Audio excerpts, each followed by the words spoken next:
Assalamualaikum warahmatullahi wabarakatuh. Salam sehat dan tetap semangat.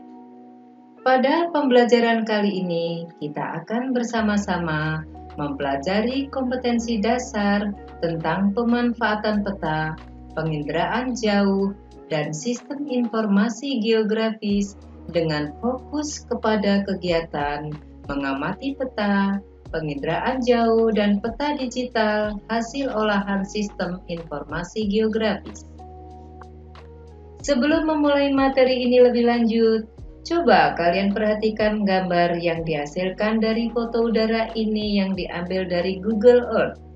Nah, dari citra foto udara ini, informasi apa yang bisa kalian lihat? Apa keuntungan yang dapat diambil dari membaca informasi kenampakan dalam citra tersebut?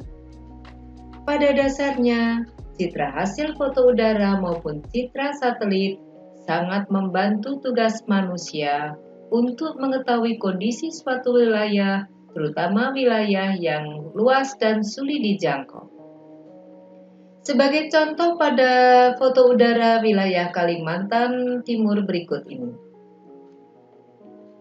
adalah untuk merencanakan membangun tata kota wilayah tersebut.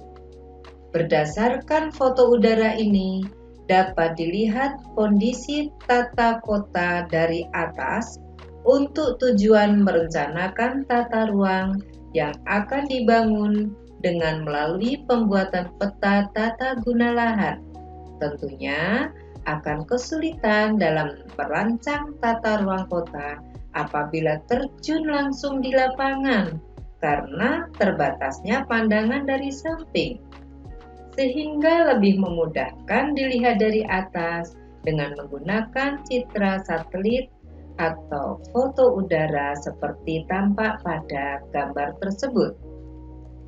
Selain itu, data dan hasil penginderaan jauh sangat penting untuk kemajuan pembangunan negara Republik Indonesia, seperti untuk mendeteksi keberadaan sumber daya alam, jaringan transportasi, mendeteksi kebakaran hutan, mendeteksi persebaran hutan mangrove seperti gambar slide ini, ataupun dalam hal penggunaan lahan, sehingga kita dapat melaksanakan pembangunan negara dengan lebih optimal.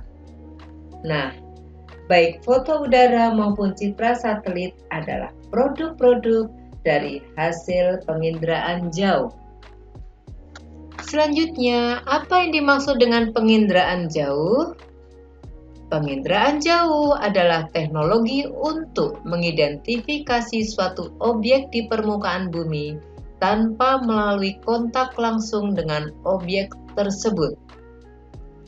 Atau pengertian yang kedua, penginderaan jauh adalah ilmu dan seni untuk memperoleh informasi tentang objek, daerah, atau gejala dengan cara menganalisis data yang diperoleh dengan menggunakan alat tanpa kontak langsung terhadap objek, daerah, atau gejala yang dikaji.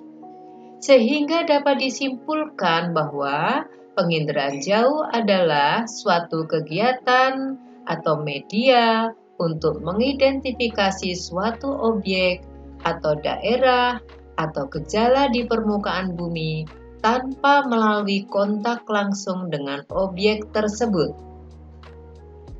Mari kita lihat contoh kegiatan penginderaan jauh berikut. Pada gambar ini adalah pemahaman untuk mempertajam kita terutama dalam hal mengamati dan memanfaatkan citra penginderaan jauh. Perhatikan peta jalur transportasi ini. Peta digital ini sangat membantu dalam hal mengetahui rute perjalanan yang mana digunakan juga pada aplikasi transportasi online. Misalnya rute, waktu tempuh, dan kondisi lalu lintas dapat kita lihat melalui peta digital ini. Kegiatan tersebut termasuk salah satu contoh dari kegiatan penginderaan jauh. Kita perhatikan gambar selanjutnya ini merupakan upaya membantu pembuatan peta tata guna lahan suatu wilayah. Maka diperlukan foto citra satelit wilayah tersebut. Karena kita tidak bisa mengetahui tata guna lahan suatu wilayah secara langsung dengan mata telanjang, sehingga perlu dilihat melalui foto udara atau foto satelit. Inilah juga yang disebut dengan penginderaan jauh. Selanjutnya anak-anak, perhatikan citra satelit. Citra satelit ini adalah citra satelit Kabupaten Temanggung. Sebagai satu contoh, citra ini pada akhirnya akan digunakan untuk membuat tata guna lahan. Dari citra ini menampakkan wilayah dari udara sehingga dapat diidentifikasi dengan mudah tata guna lahannya. Dan pada akhirnya, dari citra satelit tadi, maka selanjutnya bisa kalian lihat ya, dapat dibuat peta tata guna lahan. Peta tata guna lahan yang sedang kalian perhatikan ini menginformasikan mengenai keberadaan air tawar, belukar, gedung permukiman, hutan, kebun, sawah irigasi, sawah tada hujan, tanah berbatu, tegalan yang di dalam legenda itu dibedakan dengan pewarnaan.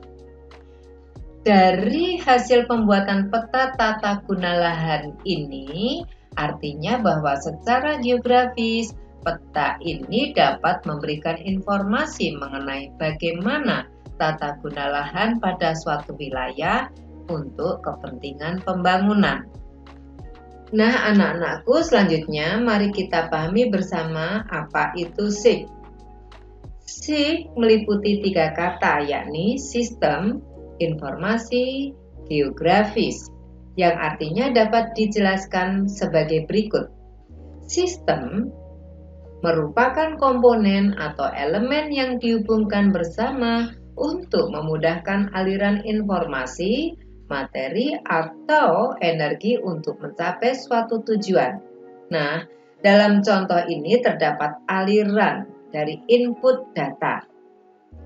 Input data merupakan data masukan dari berbagai lembaga sebagai data misalnya dari BIK, dari BMKG, dari Bapeda, atau dari lembaga lainnya sebagai data sekunder. Atau bisa juga data itu bersifat primer yang diperoleh dari hasil survei dan observasi yang dibuat sendiri oleh si pembuat peta. Selanjutnya data-data ini akan dianalisis atau diolah sedemikian rupa sehingga menjadi data keluaran atau output yang dapat digunakan. Semua aliran tersebut ada dalam sistem yang saling terintegrasi. Kemudian informasi.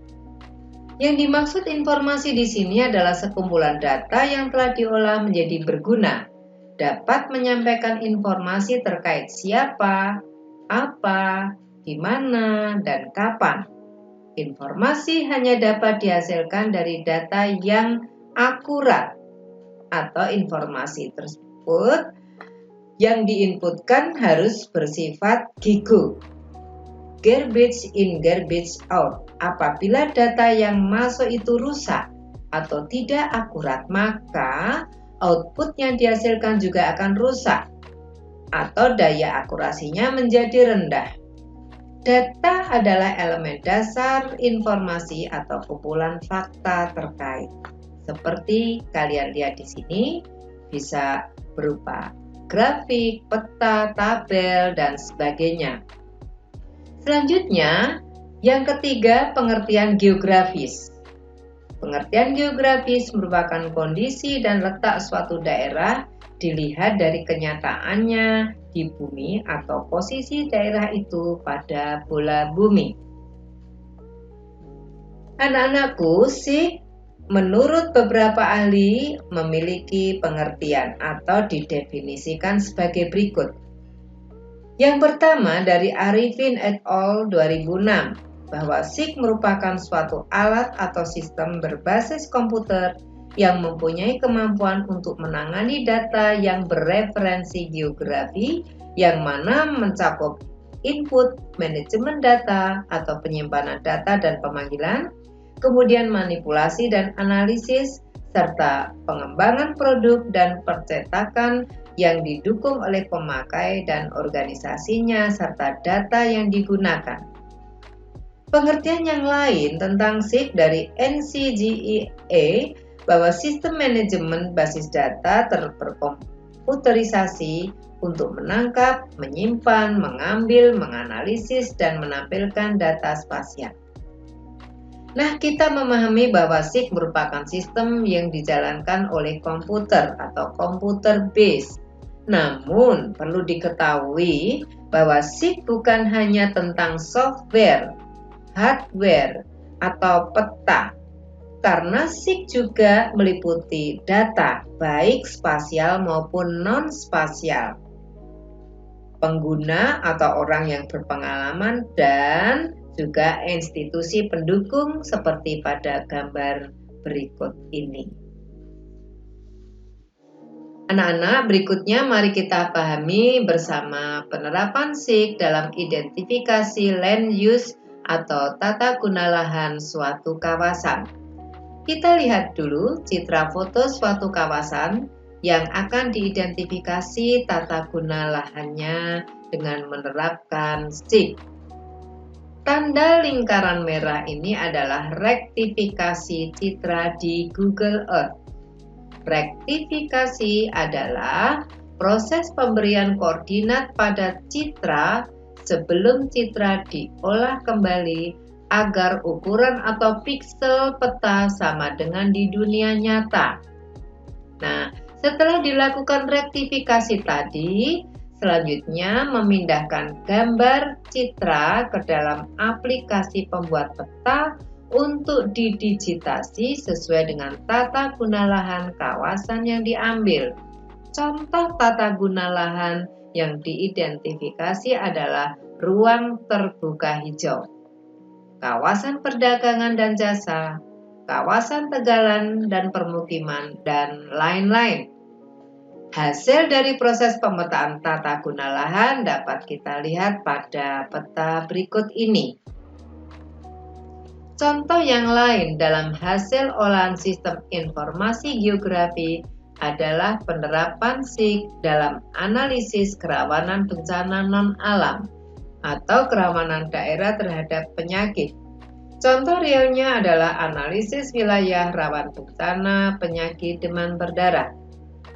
Data yang digunakan dalam analisis kerawanan penyakit demam berdarah ini adalah data kelerengan, kepadatan penduduk, kepadatan bangunan, jumlah atau sebaran puskesmas, dan juga jaringan sungai. Dari data-data ini diasumsikan bahwa semakin rendah kelerengannya, semakin memperbesar kerawanan terhadap penyakit DBD. Semakin tinggi kepadatan bangunannya, maka semakin rawan terimbas penyakit DBD. Semakin padat penduduk, maka semakin rentan terimbas penyakit DBD. Semakin dekat jangkauannya dari sungai, maka semakin rawan terkena penyakit DBD. Sedangkan untuk puskesmas, jika semakin dekat jangkauannya, maka semakin mengurangi kerawanan terkena penyakit DBD atau dapat mendapatkan pertolongan lebih cepat. Sebagai catatan bahwa data-data tersebut harus sesuai dengan peruntukannya sehingga hasil analisisnya menjadi benar-benar akurat. Data-data tersebut yang berupa peta dapat diolah menjadi informasi yang tersistem dengan salah satu tekniknya adalah melakukan overlay peta atau menumpang susunkan peta-peta yang dimaksud sebagai sumber data seperti pada slide tersebut.